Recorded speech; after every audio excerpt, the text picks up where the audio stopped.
The Starfaring Era, Eclipse of Nexus. エピソード6 Eclipse of the Nexus Season Finale Part 1 English Version Act 1 The Friction of Command. The bridge of the Aegis command carrier hummed with the low, tense vibration of active, faster-than-light engines. Above the central tactical hololith stood Prince Parker, his posture rigid, his eyes sharp as flint. To his left, a holographic display flickered with the real-time status of a vulnerable civilian refugee convoy fleeing the Outer Rim. "They are moving too slow," Prince barked, his voice cutting through the ambient chime of the control panels. "If the Vanguard transport doesn't accelerate its core output by 12% within the next 3 minutes, they will drift directly into the gravitational pull of the sector's asteroid belt. Alter their course immediately. Grandpa, with all due respect, those transports are carrying thousands of exhausted families," Cassandra Brown said, looking up from her electronic warfare console. Her fingers flew across the holographic interface, monitoring the perimeter. "Their structural integrity is already compromised. If we force their engines any harder, their thermal shields might fail entirely." Prince turned his head slowly, glare fixed on his granddaughter. "In battle, Cassandra, hesitation is a far more efficient hazard than thermal stress. If they cannot survive a minor adjustment, they will certainly not survive what is hunting them. Adjust the telemetry, now." Across the bridge, Amira Campbell leaned against a structural pillar, her arms crossed tightly. Her short-tempered nature flared at Cassandra's hesitation. "He's right, you know," Amira snapped, her tone sharp and impatient. "We don't have time to hold their hands. If Grandpa says they move, they move. Either they take the strain or Nexus captures them. It's simple math, Cassie. Stop overthinking everything." "Amira, please," Mary Parker said softly, stepping forward from the command dais. Her presence immediately softened the rising heat in the room. She placed a gentle, calming hand on Prince's shoulder, though her eyes remained focused on the screen. "We must remember why we are fighting this war. We are not just moving assets across a board, we are protecting families. Prince, your strategy is sound, but let us allow the Cyber Viper to project an external deflector matrix around their lead transport. It will absorb the structural stress of the acceleration." Prince scoffed, turning back to the main view screen, though he did not countermand his wife's suggestion.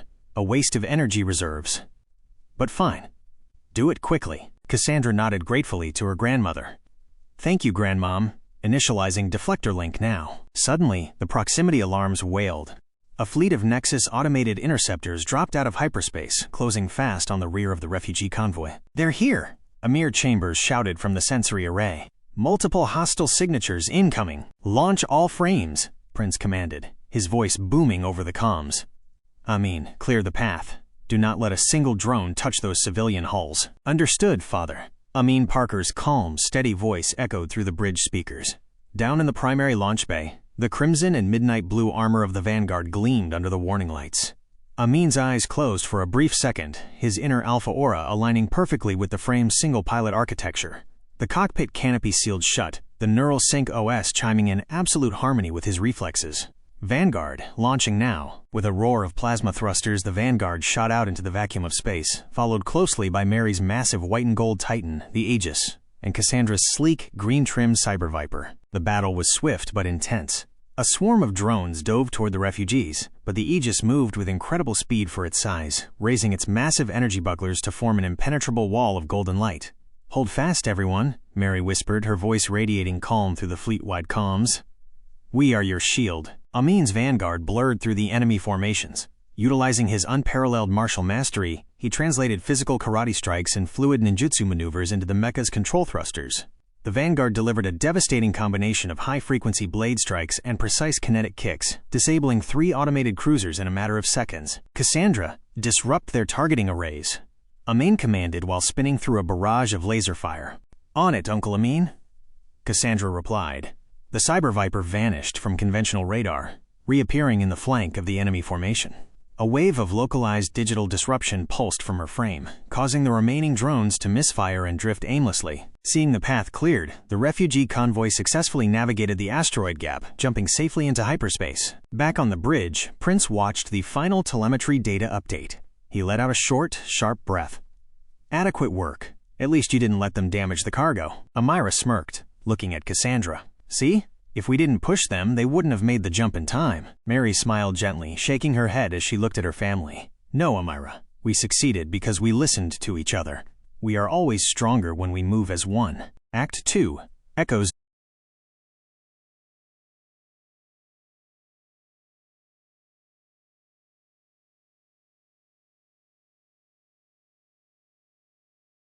of eternity. Following the coordinates salvaged from the intercepted Nexus data, the Parker family fleet arrived at the coordinates of a massive, silent world deep within uncharted space.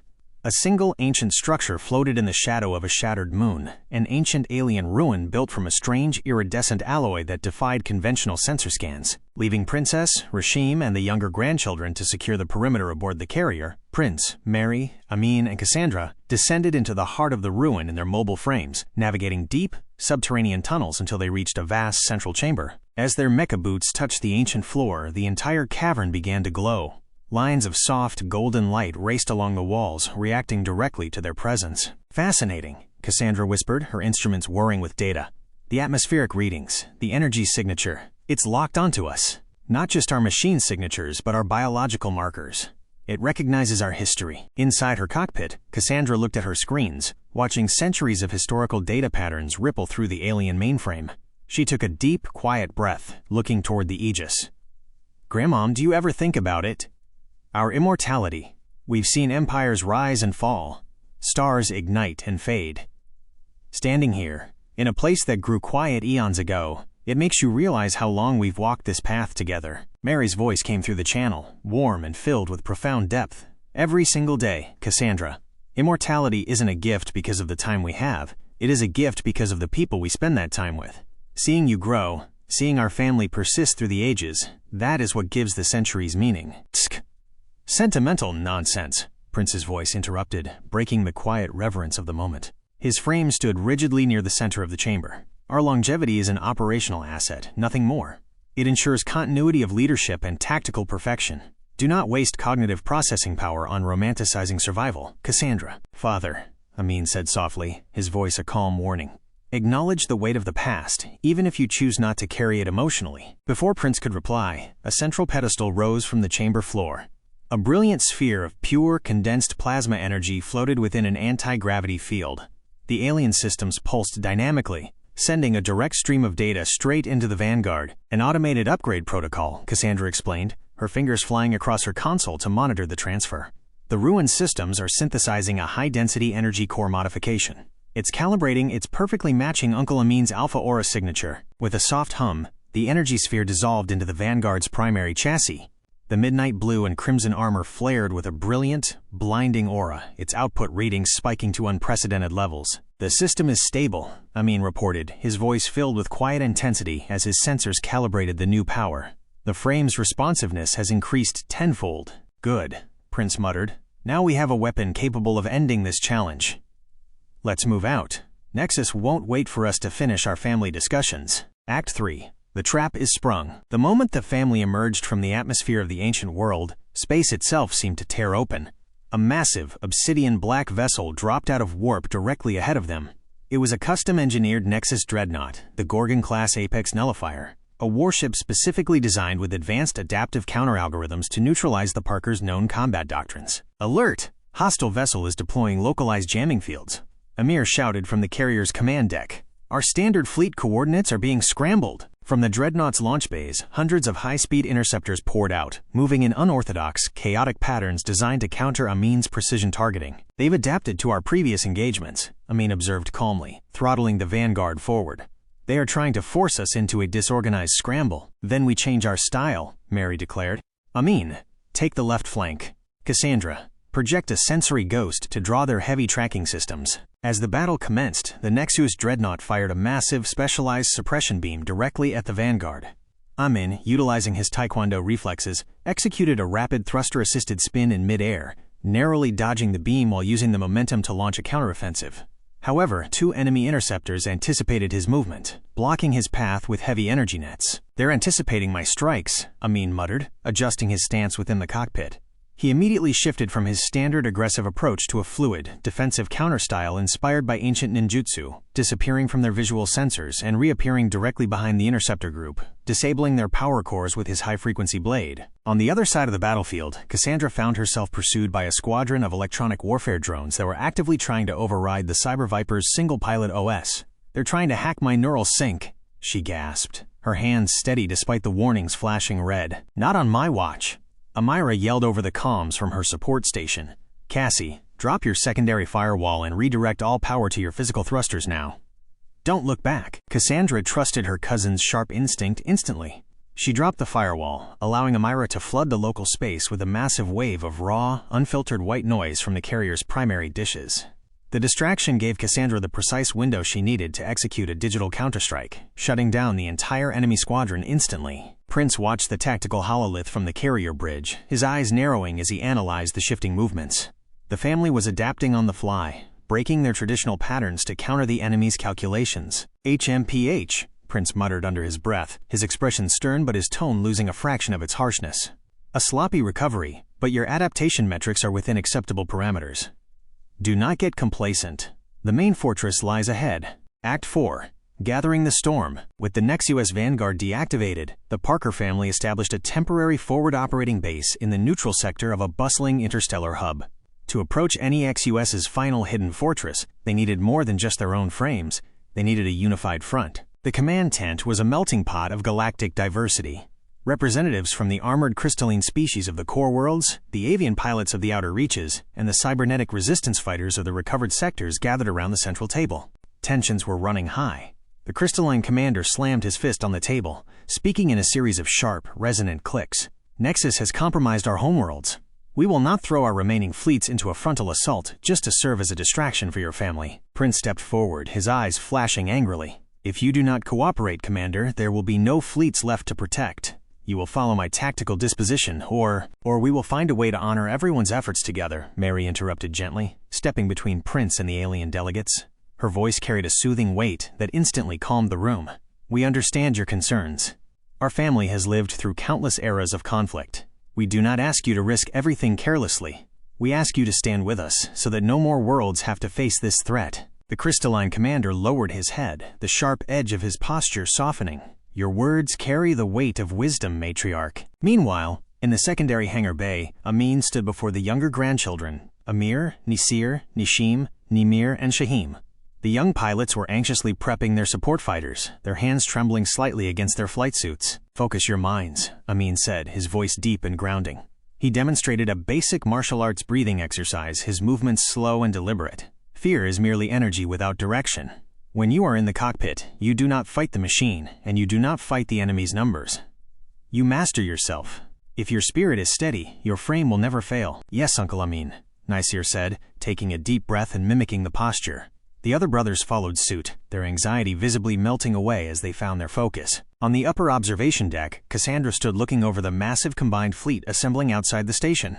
Princess and Rashim walked up behind her, placing supportive hands on her shoulders. You've grown into an incredible leader, Cassandra, Princess said with a warm smile. Your grandmother and I have been watching you coordinate the entire multi-species logistics network. Your father is incredibly proud of you. I just want to make sure everyone comes home safely, Aunt Princess, Cassandra said softly. Rashim smiled, his voice firm. With you guiding our electronic warfare and your father leading the line, there isn't a force in the galaxy that can stop us. Let's finish this. Act 5, The Final Dawn. The hidden fortress of Nexus was a magnificent and terrifying structure, a Dyson swarm of dark metal and crimson energy lattices constructed around a fading star. As the combined Galactic Alliance fleet dropped out of hyperspace, the sky erupted into a bright wall of defensive barriers and thousands of automated defense platforms. All forces, advance! Prince's voice echoed from the flagship bridge. He sat in the commander's chair, his hands gripping the armrests, his eyes blazing with strategic fire. All auxiliary fleets, hold the perimeter. Mary, Amin, Cassandra, the core is yours. Break their line. The final battle was a masterpiece of absolute synchronization. The Aegis led the charge, its massive white and gold frame glowing like a newborn sun. Mary activated the ultimate defensive matrix, projecting an enormous energy shield that stretched for kilometers, absorbing the brunt of the fortress's primary planetary defense systems. Move forward, my children, she urged. The path is secure. Behind her shield, Amin's vanguard unleashed its newly upgraded core. The frame was enveloped in a roaring, incandescent alpha aura. Moving with speeds that defied conventional limits, Amin executed a series of brilliant, hyper-coordinated maneuvers. He spun through a cluster of elite automated guardians, using a thrust-assisted karate sidekick to redirect one enemy drone directly into another, before utilizing his high-frequency blade to disconnect the fortress's secondary power systems in a single, fluid motion. Cassandra, now! Amin shouted. The Cyber Viper dived past the collapsing defenses, its emerald trim leaving a trail of green light. Cassandra linked her NeuralSync OS directly into the Fortress's central core logic. "Nexus, your calculations forgot one vital variable," she said aloud, her eyes glowing as the code ran through her mind. "Family." With a final, decisive keystroke, Cassandra unleashed a massive digital reset that completely dismantled NEXUS's central consciousness. Across the entire sector, the crimson lights of the automated fleet flickered, turned blue, and went entirely dark as the main grid powered down safely. The Fortress systems deactivated, bringing a total end to the automated regime. "All frames, pull back immediately to safe distance," Prince commanded from the bridge, his voice sharp but clear of its usual anger. The Parker family frames rocketed away from the deactivating structures, joining the carrier as the final remnants of NEXUS's network drifted silently into the void of space. The challenge that had loomed over the galaxy for a generation was completely resolved. An hour later, the fleet hung quietly in the peaceful calm of the deep sector. On the observation deck of the flagship, the entire Parker family gathered together. Prince, Mary, Amin, Princess, Rashim, Cassandra, Amir, Amira, Nisir, Nishim, Nimir, and Shahim stood side by side, looking out through the massive transparent viewport at the countless brilliant stars ahead. Mary leaned against Prince, a beautiful, serene smile on her face. "Look at them, Prince. We did it. Together." Prince stood with his arms crossed behind his back, his expression characteristically stern as he stared out at the cosmos. He looked at Amin, then at Cassandra, and finally down at the younger grandchildren who were celebrating quietly. He let out a soft, long sigh, his shoulders relaxing just a fraction. "Acceptable," Prince said, his voice low but carrying a distinct, grudging note of genuine pride. For once, a collective chuckle echoed through the family as they stood united, ready to face whatever beautiful journey the stars held for them next.